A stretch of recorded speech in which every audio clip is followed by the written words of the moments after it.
امتحانات کی وجہ سے بھی خراب ہوتے ہیں. تو سی ایم صاحب کا موقف بہت سخت ہے, آپ کا سافٹ ہے, آپ میں بھی تھوڑا وہ ہے سر. جی دیکھیں, نہیں, یہاں پر میں آپ کو یہ وضاحت کروں کہ چیف منسٹر کا سخت بیانیہ ان لوگوں کے لیے ہوتا ہے جو دہشت گرد ہیں اور جو معصوم جانوں کو نشانہ بنا رہے ہیں. ان کے لیے تو میرے خیال سے ہم سب سختی سے بیان دیں گے. ہم یہ کبھی برداشت نہیں کریں گے کہ ہماری سرزمین, ہمارے بلوچستان, ہمارے پاکستان کو نقصان پہنچے اور یہاں پر معصوم جانوں کا ضیاع ہو. جو بھی معصوم جانوں کا ضیاع کرے گا ہم اس کے دشمن ہوں گے. جو بھی ہمارے پاکستان اور ہمارے بلوچستان کا دشمن ہوگا اور اسے نقصان پہنچانے کے لیے کوئی بھی واردات کرے گا, ہم اس کے دشمن ہیں, ہم اس کا مقابلہ کریں گے. یہاں میں بات یہ کر رہی ہوں کہ اگر بلوچستان میں اپنے حقوق کی جنگ کے لیے بھی کچھ لوگ کھڑے ہیں یا کچھ لوگ بات کر رہے ہیں, اور بہت سے ایسے بیانیہ آتے ہیں, اگر میں ڈاکٹر ماہرن کی یہاں پر بات کروں, سمیع الدین کی بات کروں, بیبو کی میں یہاں پر بات کروں, تو وہ کھڑے ہو کے یہی کہہ رہے ہیں نا کہ ہم اپنے حق کی جنگ لڑ رہے ہیں.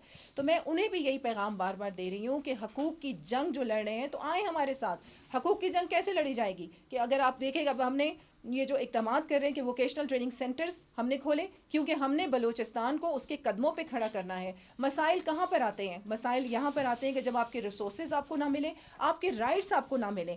جب ہم نے معاشی طور پر بلوچستان کو مضبوط کرنا ہے, ہر کسی کو ہنر مند بنانا ہے, ان کے قدم مضبوط کرنے ہیں, تو مسائل تو خود بخود حل ہوں گے. اور پھر یہ آپ کا طریقہ ہے. میں ہمیشہ سے یہ کہتی ہوں, اور دنیا نے بھی اس حقیقت کو مانا ہے کہ بندوق کے زور پر, تشدد کے زور پر, احتجاج کے زور پر آپ کے مسائل حل نہیں ہوں گے. مسائل حل ہوں گے, بات چیت کے ذریعے حل ہوں گے, اور آپس میں جتنی بھی ناچاکیاں ہیں انہیں بھلائیں.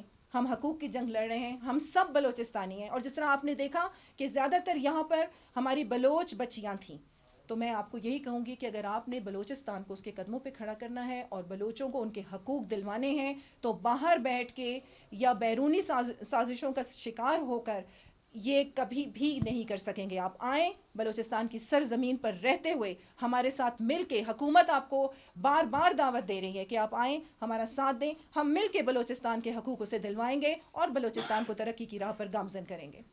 شکریہ.